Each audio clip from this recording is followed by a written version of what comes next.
اور زیادہ لگے تو مضر صحت گیس ہیٹر کی بجائے الیکٹرک ہیٹر کا استعمال کیجیے. SNGP, سردی آ گئی ہے, خیال رکھنا.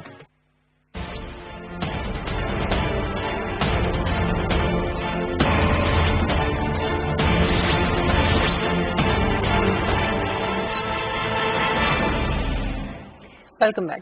ناظرین، پاکستان کی کرکٹ ٹیم اس وقت نیوزی لینڈ کے دورے پر ہے. 54 رکنی یہ اسکواڈ ہے جو اس وقت وہاں پہ موجود ہے، اور ہم یکے بعد دیگرے دیکھ رہے ہیں کہ پاکستان کے جو اسکواڈ ہے اس کے ممبرز کو کورونا ٹیسٹ ان کے پازیٹیو آ رہے ہیں. اس وقت 10 کے قریب ممبرز یہ بتایا جا رہا ہے کہ وہ کووڈ پازیٹیو ہے، جن میں 6 جو ہیں وہ ایکٹیو ہیں اور باقی جو ہیں 4 ان کو ہو چکا ہے اور اب وہ بہتری کی طرف جا رہے ہیں. آئسولیشن میں ہے اس وقت، اور حیرت کی بات یہ ہے کہ صرف پاکستانی جو اسکواڈ ہے اسی کے لوگوں کو کیوں کووڈ-19 جو ہے ان کے ٹیسٹ پازیٹیو آ رہے ہیں. ایک سوال تو یہ ہے کہ جس طرح سے خبریں آ رہی تھی اتنے دن کہ وہ SOPs کو فالو نہیں کر رہے یا قوانین کی خلاف ورزی کر رہے ہیں اور پاکستان کے اسکواڈ کو واپس بھیج دیا جائے گا، تو اس سے ایک امیج بہت عجیب اور بہت برا جا رہا تھا. اور دوسرا یہ سوال اٹھتا ہے کہ کیا واقعی پاکستان کے اسکواڈ کے جو ممبرز ہیں وہ قوانین کو فالو نہیں کر رہے تھے اور ان کی خلاف ورزی کر رہے تھے؟ تو یہ بھی ایک بہت بڑا سوال ہے اور اس کی وجہ سے شاید وہ متاثر ہو رہے ہیں. اس حوالے سے ہم گفتگو کریں گے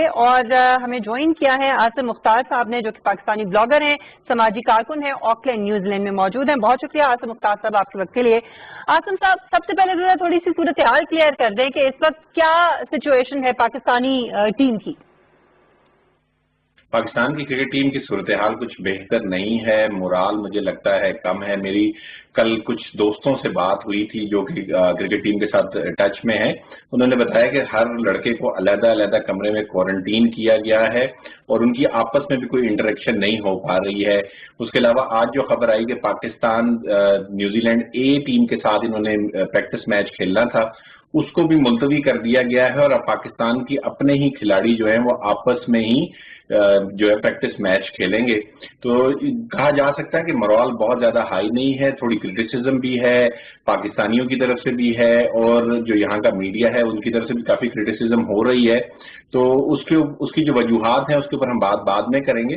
لیکن یہ کہ پاکستانی ٹیم میں ابھی جو 2 نئے اور کوارنٹین کے کووڈ-19 کے کیسز نکلے ہیں تو اس حوالے سے بھی جو ہے تھوڑا سا مورال مجھے لگتا ہے کہ تھوڑا اس کے اوپر آبویسلی اثر انداز ہوا ہے. تو عاصم یہ بتائیے کہ کیا یہ صرف ٹیسٹنگ کی وجہ سے اور پازیٹیو کیسز سامنے آنے کی وجہ سے ہوا ہے، مورال ڈاؤن ہوا ہے، یا اس کی کوئی اور وجوہات ہیں؟ اچھا، اس کے اندر جو پاکستان کی ٹیسٹنگ کے حوالے سے ایک چیز بڑی اس میں جو ہمیں نظر انداز نہیں کرنی چاہیے کہ یہ جو پاکستانی ٹیم ہے یہ کمرشل فلائٹ سے آئی ہے، دبئی سے ہوتی ہوئی ملیشیا کے اندر آ کے رکی ہے اور وہاں سے ہوتی ہوئی یہ نیوزی لینڈ پہنچی. یہ تقریباً کوئی اگر آپ اسٹیٹ بھی بات کریں تو یہ کوئی 34-35 گھنٹے کا سفر ہے اور امیون سسٹم جو ہے وہ فلائٹس کے اندر اتنے زیادہ اسٹرانگ نہیں رہتے ہیں. تو ہو سکتا ہے کہ یہ انہوں نے راستے میں کیچ کیے ہوں، ہو سکتا ہے کہ یہ پازیٹیو پہلے سے ہوں، کیونکہ ٹیسٹ ریزلٹس جو ہیں اس میں یہ سب کو پتا ہے کہ فالس پازیٹیو اور فالس نیگیٹو ہیں اس کے اندر، اور وہ وہی ٹیسٹ ہیں جو کہ ساری دنیا میں کیے جا رہے ہیں، وہی کٹس ہیں. تو اس میں یہ کہا جائے کہ جی پاکستان میں ٹیسٹ ٹھیک نہیں ہوئے یا نیوزی لینڈ کے اندر ٹیسٹ بہت بہتر ہوئے، اس میں اس چیز کا کوئی رول نہیں ہے. ہو سکتا ہے کہ انہوں نے راستے میں یہ وائرسز جو ہے وہ کیچ کیے ہوں. تو اس حوالے سے پاکستان کرکٹ بورڈ کو سوچنا چاہیے تھا کہ ان کو کمرشل فلائٹ سے نہ بھیجتے بلکہ ان کو چارٹرڈ فلائٹ سے بھیجتے تاکہ اس چیز کے خدشات بالکل نہ رہتے کہ کوئی راستے میں انہوں نے یہ وائرس کیچ کر لیا ہوتا. صحیح. اچھا عاصم صاحب، آپ سمجھتے ہیں کہ یہ خاص طور پہ اس طرح کے معاملات کو اچھالا جاتا ہے جب آسٹریلیا یا نیوزی لینڈ خاص طور پہ ٹیم جاتی ہے پاکستان کی؟ اس مرتبہ بھی ہم نے یہی دیکھا کہ ایک مخصوص میڈیا کی طرف سے اس معاملے کو اچھالا گیا. ہمیں لگتا ہے کہ ایک پراپر پروپیگنڈا اور ایک کمپین چلائی گئی ہے تاکہ کسی طریقے سے پاکستان کو، پاکستان کے کھلاڑیوں کو، پاکستان کرکٹ بورڈ کو جو ہے وہ تھوڑا سا انڈر پریشر بھی لے کے آیا جائے اور ان کو تھوڑا سا نیچا بھی دکھایا جا سکے. تو اگر آپ بات کرتے ہیں تو اس میں بہت سارے عوامل ہیں جن کو ہم نے دیکھنا بہت ضروری ہے. نمبر 1 جو اس میں دیکھا جائے کہ کیا کھلاڑیوں کو کوئی ڈی بریف کیا گیا تھا، ان کو بتایا گیا تھا کہ کوارنٹین کے رولز اینڈ ریگولیشن اور SOPs کیا ہیں نیوزی لینڈ کے اندر. ایک چیز جو آپ کو بہت دھیان میں رکھنی پڑے گی، پاکستان کی کرکٹ ٹیم ابھی کچھ عرصہ پہلے یو کے سے ہو کر آئی ہے، تو وہاں کے کوارنٹین کے جو ایس او پیز اور رولز ہیں وہ نیوزی لینڈ کے رول سے ڈفرینٹ ہیں. نیوزی لینڈ کے اندر کوارنٹین کے جو رولز ہیں وہ کافی اسٹرکٹ ہیں. پاکستانی پلیئرز کی جو بریچ ہے وہ اس کی پہلی تو بات یہ کہ کوئی ڈیٹیل نہیں سامنے آئی. جو تھوڑی بہت ڈیٹیل اڑتی خبروں میں آئی ہے وہ یہی ہے کہ انہوں نے کھانا ریسیو کیا ہے، ماسک نیچے تھا، یا ایک دوسرے کے پلیئرز کے کمرے میں چلے گئے. اب اس کے اندر یہ ہے کہ انڈرسٹینڈنگ بڑی امپورٹنٹ ہے کہ کیا جو ان کو بریفنگ دی گئی تھی وہ کلچرلی سینسٹیو تھی، کلچرل ڈفرینسز ہونے کی وجہ سے تو کچھ سمجھ آنے میں کچھ کمی رہ گئی ہو. کیونکہ ہمارے ہاں ایک چیز جو بڑی امپورٹنٹ ہے وہ یہ بھی دکھایا جاتا ہے کہ جی آپ ایک ببل میں ہیں، تو جب آپ ایک ببل میں ہوتے ہیں تو ہو سکتا ہے کہ آپ ایک دوسرے کے ساتھ اٹھ بیٹھ سکتے ہو. تو یہ چیزیں ان کو کس طریقے سے بتائی گئی، کیا یہ رننگ کمنٹری کر کے بتا دیا گیا یا ایک پراپر بریف دیا گیا تھا؟ کیونکہ آبویسلی یہ اسپیشل لوگ ہیں تو ان کو اسپیشل قسم کی بریفنگ وغیرہ بھی چاہیے ہوتی ہے، اور ڈفرینسز کلچرل بھی ہیں. اس کے علاوہ جو یو کے سے ہو کر آئے ہیں تو اس حوالے سے بھی ان کو بہت ساری جو چیزیں ہیں وہ مس کمیونیکیٹ ہو گئی ہوں گی، مس انڈرسٹینڈ ہو گئی ہوں گی. عاصم یہ بتائیے کہ اب اس میں غلط فہمی یا مس انڈرسٹینڈنگ یا مس کمیونیکیشن، یہ تو آپ بھلے اس کو جو مرضی نام دیں، لیکن آپ سمجھتے ہیں کہ اس میں پاکستان کرکٹ بورڈ کی بہرحال ایک ذمہ داری بنتی ہے؟ جب بھی پاکستان کی ٹیم آسٹریلیا یا نیوزی لینڈ گئی ہے تو اکثر ایک سیاسی حربے استعمال کیے جاتے ہیں اس کے خلاف، پھر میڈیا میں بھی اس قسم کی خبریں پلانٹ کی جاتی ہیں. تو آپ سمجھتے ہیں کہ پاکستان کرکٹ بورڈ اس مرتبہ ناکام رہا ہے یا غیر مؤثر انداز میں انہوں نے بریفنگ کی ہے کھلاڑیوں کی؟ میرا خیال ہے کہ ایسا ضرور ہوا ہوگا، لیکن کیونکہ پاکستان کرکٹ بورڈ کے پاس بھی جو ایکسپیرینسز ہیں وہ نارمل ایجز کے ہیں، یعنی کہ نارمل دنوں کے ہیں جہاں پہ اس قسم کے پرابلمز نہیں تھے. کووڈ-19 کا پہلی دفعہ ہوا ہے، پاکستانی ٹیم پہلی دفعہ یہاں پہ ٹریول کر رہی تھی. کرکٹ بورڈ کے پاس بھی ان کے شاید کوارنٹین کے بہت زیادہ رولز نہ ہوں، اور اگر ہوں بھی تو وہ کتابی فارم میں ہوں گے جن کو پڑھ کے ان کو ٹرانسفر کرنا بڑا مشکل بعض اوقات ہو جاتا ہے. تو مجھے یہ لگتا ہے کہ پاکستان کرکٹ بورڈ نے لازمی اپنے پلیئرز کو بتایا ہوگا کہ کیا رولز اینڈ ریگولیشنز ہیں، لیکن وہ جو کوارنٹین کے اندر ایک اسپیسیفک قسم کی جو بیہیویئرز چاہیے ہوتے ہیں یہ اس کی بریچ ہے جو کہ بہت ہی مائنر لیول کے اوپر ہے. جیسے میں نے آپ کو پہلے بتایا کہ یہاں پہ اس قسم کے واقعات کافی تعداد میں ہوئے ہیں، لوگ نکل جاتے تھے باہر چھوڑ کے کوارنٹین، اس کے بعد ان کو فوج بلانی پڑی کوارنٹین کی جو فیسلٹیز ہیں ان کو مانیٹر کرنے کے لیے. تو ہو سکتا ہے پاکستان کرکٹ بورڈ نے ان کو جو عام حالات کے مطابق جو بھی بریفنگز ہوں گی وہ ضرور دی ہوں گی، لیکن جو کوارنٹین کی بریفنگز ہیں وہ ان نیوزی لینڈ کی گورنمنٹ جو ہے ان کے ہیلتھ ڈپارٹمنٹ ان کی ذمہ داری تھی، وہ ان کو پراپر طریقے سے بتاتا، اس کے اپنی ایکسپیکٹیشنز بتاتا اور ان کو بتاتا کہ کون سے بیہیویئر جو ہیں وہ اوائڈ کرنے ہیں اور کون سے بیہیویئر جو ہیں وہ ویلکم ہیں. یہاں پر کس قسم کے ہم آپ کو کوارنٹین کے اندر کس طریقے سے ہم آپ کو چیک کریں گے، کیا چیزیں آپ نے کرنی ہے اور کیا نہیں کرنی ہے.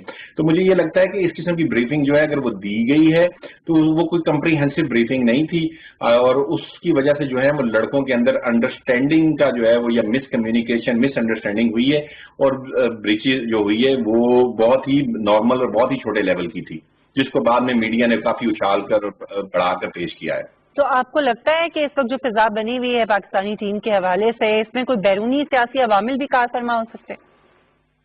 جی بالکل ہو سکتا ہے. جیو پولیٹیکل عوامل جو ہیں وہ ضرور ان کی انٹرسٹ ہوتا ہے، وہ کسی نہ کسی حوالے سے انڈرمائن کرنا چاہتے ہیں. اگر آپ دیکھیں کہ جو ہمارا خطہ ہے ساؤتھ ایشیا کا، یہاں پہ پاکستان نے کافی بہتر طریقے سے کنٹرول کیا. اگر آپ اس کو کمپیئر کرتے ہیں اپنے نیبرنگ کنٹریز کے حوالے سے، کووڈ-19 کی جو پہلی لہر تھی یا ویو تھی اس کو بڑے ہی اچھے طریقے سے اس کے اوپر قابو پایا تھا، اور مجھے لگتا ہے کہ اس سے کچھ لوگ جو ہے وہ ناخوش ہونے کی وجہ سے انہوں نے یہ کیا ہے. اس کے علاوہ پاکستان کے جو یہاں پہ لوگ رہنے والے ہیں کافی لا ابائڈنگ ہے، بہت زیادہ اپنا رول اور ریگولیشنز کو فالو کرتے ہیں. یہ بھی بتاتا چلوں کہ ان ٹیم کے آنے سے پہلے کوئی 400-500 پاکستانی جو ہے وہ پاکستان سے نیوزی لینڈ کے اندر آیا ہے، کوارنٹین کی فیسلٹیز انہوں نے یوز کی اور وہ اس کے اندر کسی قسم کا کوئی بھی ایک بھی جو ہے وہ ایسا واقعہ پیش نہیں آیا. تو یہ جاننا بڑا ضروری ہوگا. یہاں پہ بہت سارے انفلوئنسز ہیں جو ہمارے ہمسایہ ممالک کے میڈیا کے اوپر ہیں، میڈیا کو وہ گائیڈ کرتے ہیں. میڈیا بہت زیادہ جو ہے ان کا اپنا میڈیا بھی وہ ہولڈ کرتے ہیں، پرنٹ میڈیا بھی ہے، اس کے علاوہ الیکٹرانک میڈیا بھی ہے. تو ہو سکتا ہے کہ اس کے پیچھے کچھ نہ کچھ ایسے عوامل بھی ہوں جو کہ پاکستان کی جو ایفرٹس ہیں پیس کی طرف، اسپیشلی جو آج کل اگر آپ اپنے آس پاس کے حالات دیکھتے ہیں جو بہت ہی ڈسٹربنگ ہیں، اور پاکستان نے جو پچھلے سال کرتارپور کا کوریڈور کھولا تھا اس کے حوالے سے کچھ لوگوں کو پرابلمز ہیں یہاں پر، تو وہ ہو سکتا ہے کہ وہ پرابلمز جو ہیں ان کو ہائی لائٹ کرنا، ان کو کسی طریقے سے سنپ کرنا، اور پاکستان کا ایک ایسا امیج جو کہ اچھا بنتا جا رہا ہے، ایک برائٹ امیج بن کر پاکستان جو ہے ابھر رہا ہے، اس کو کسی طریقے سے جیوڈائز کرنا اور کوشش یہ کرنا کہ پاکستان جو ہے وہ دنیا میں دوبارہ سے اسی کا امیج جو ہے وہ صحیح طریقے سے برقرار نہ رہ سکے. تو مجھے لگتا ہے کہ اس کے پیچھے ضرور کچھ ایسے عوامل ہیں. بہت شکریہ عاصم مختار صاحب آپ کے وقت کے لیے. اور آپ نے جیسے کہ کہا کہ کوئی سازش ہو سکتی ہے، اگر ایسا ہے تو اسے ایکسپوز ہونا چاہیے، سامنے آنا چاہیے، اور اسے ہم کنڈیم کرتے ہیں، لیکن احتیاط بھی بہت زیادہ کرنی چاہیے کھلاڑیوں کو، کیونکہ جب آپ باہر ملکوں میں جاتے ہیں تو آپ اپنے ملک کو ریپرزینٹ کرتے ہیں. اللہ تعالیٰ سب کو اپنے حفظ و امان میں رکھے. پروگرام کا وقت ختم ہوتا ہے. مشل بخاری اور امتیاز گل صاحب کو اجازت دیجیے. اللہ حافظ.